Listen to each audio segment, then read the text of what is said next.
Have you ever wondered how social media might be impacting our society negatively? While these platforms offer incredible opportunities for connection and communication, there's a growing shadow side we can no longer ignore. In this series, we're diving deep into 5 critical ways social media is affecting us, from our mental well-being to the very fabric of our relationships.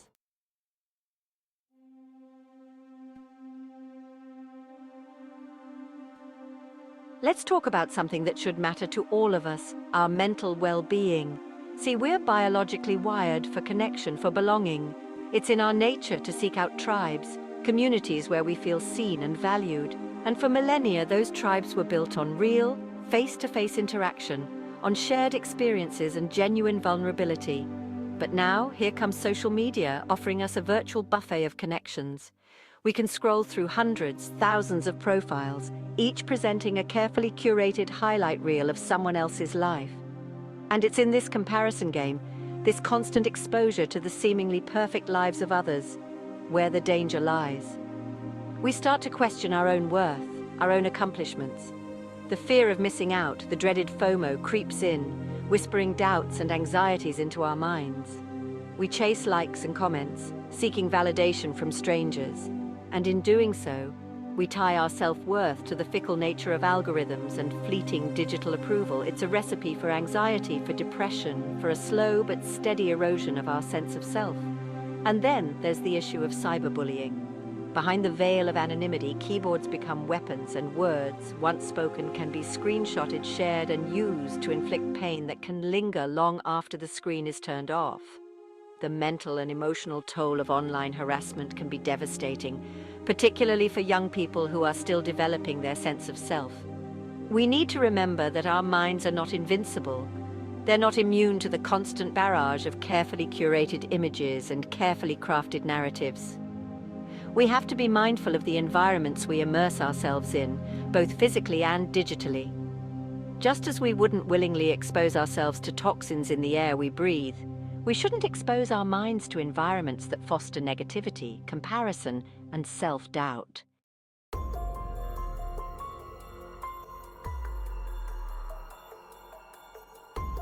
We've all heard the saying, if something's free, you're the product. And nowhere is this truer than in the world of social media.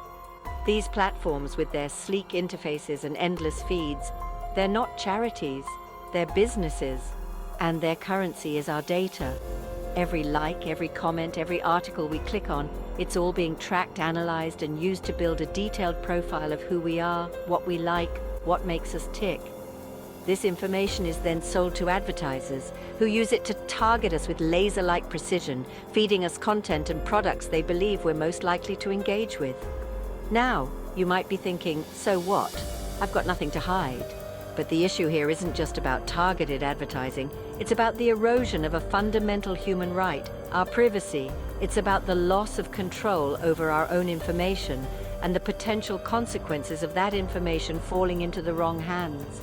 Imagine a future where your social media profile is used to determine your eligibility for a job, for a loan, even for insurance.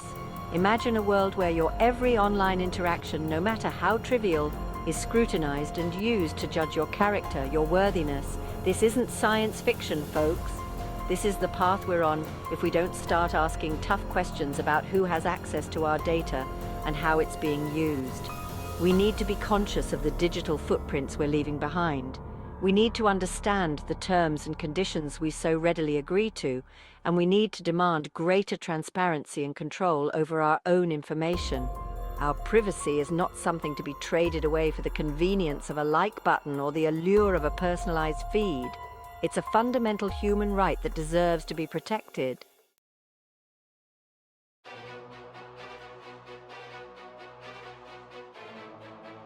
In the past, information spread like a slow, steady campfire. It was controlled, contained.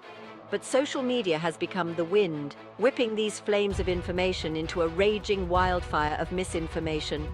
We've built a system where falsehoods spread faster than facts, where shocking headlines eclipse thoughtful analysis. Why? Because we've forgotten to ask why. We scroll through our feeds, bombarded by a constant barrage of content. We don't pause to consider the source, to question the motive. We react instinctively, driven by emotion, by the dopamine hit of a like or a share. We become unwitting participants in a system that thrives on our attention, a system that doesn't care about truth, only about engagement. This isn't about politics, it's about a fundamental human need, the need to belong.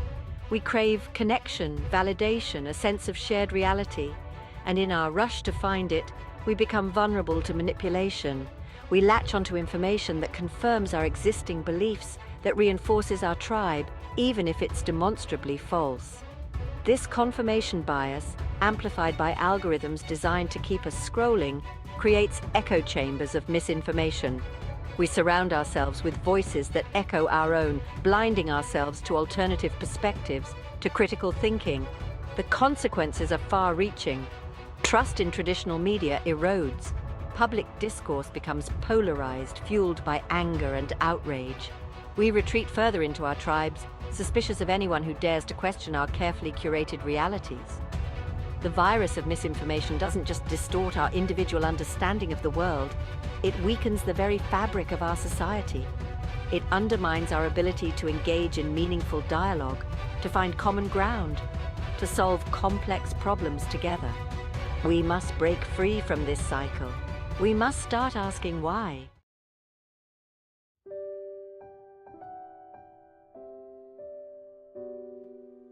We crave connection. It's in our biology. As humans, we are hardwired to seek out belonging, to find our tribe. Ironically, in our hyper-connected world facilitated by the rise of social media, we find ourselves lonelier and more disconnected than ever. This chapter delves into the paradox of social media's impact on our relationships and communication. We present a curated version of ourselves online. We share the picture-perfect moments, the successes, the carefully crafted image that screams, "Look at me, my life is amazing." But this highlight reel is just that, a highlight reel. It's not the whole story. Compare this to the richness of face-to-face interaction. The subtle nuances of body language, the tone of voice, the shared laughter, the empathetic silence. These are the elements that build true connection. Social media strips away these layers, leaving us with a superficial representation of each other. And what about the art of conversation? The ability to truly listen, to engage in meaningful dialogue, to disagree respectfully. These are skills honed through real-life interaction. But social media, with its character limits and curated feeds, often fosters a culture of quick judgments, superficiality, and echo chambers where dissenting voices are silenced. Think about the last time you had a meal with friends or family. Were you present in the moment, enjoying the company and conversation, or were you distracted, scrolling through your phone, seeking validation from the digital void? This constant need for external validation is another pitfall of social media. We become so obsessed with likes and comments that we lose sight of the value of genuine connection. The danger is that this digital disconnect spills over into our offline lives. We carry the anxiety of presenting a perfect image, the fear of missing out, the inability to truly connect into our relationships with friends, family, and significant others.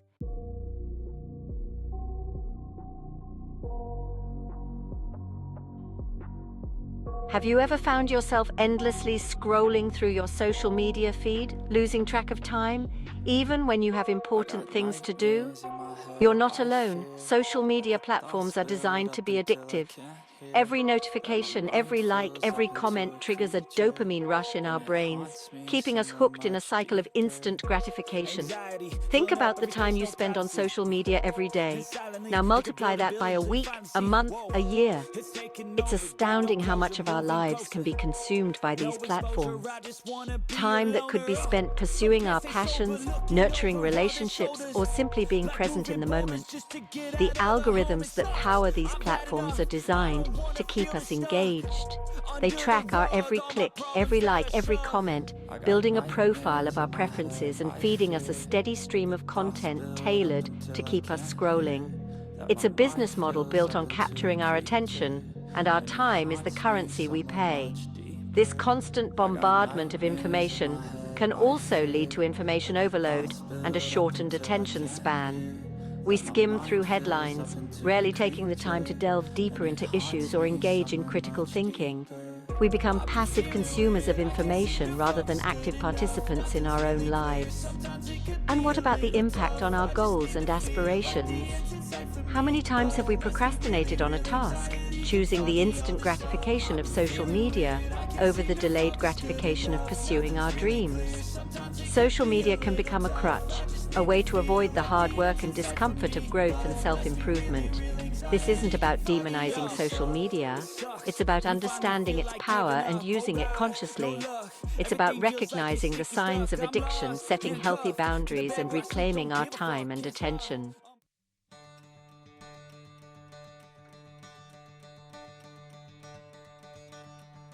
As we've journeyed through the dark side of social media, we've uncovered the potential pitfalls that lurk beneath the surface. From the erosion of our mental well-being to the fragmentation of our relationships and the relentless grip of addiction, the impact of these platforms on our lives is undeniable. But awareness is the first step towards change. What steps can we take to mitigate these negative impacts of social media on our lives? How can we harness the power of these platforms for good while safeguarding our well-being? Share your thoughts in the comments below, and let's start a conversation about reclaiming our digital lives. Share this video with your friends and family, and let's spread awareness about the importance of mindful social media use.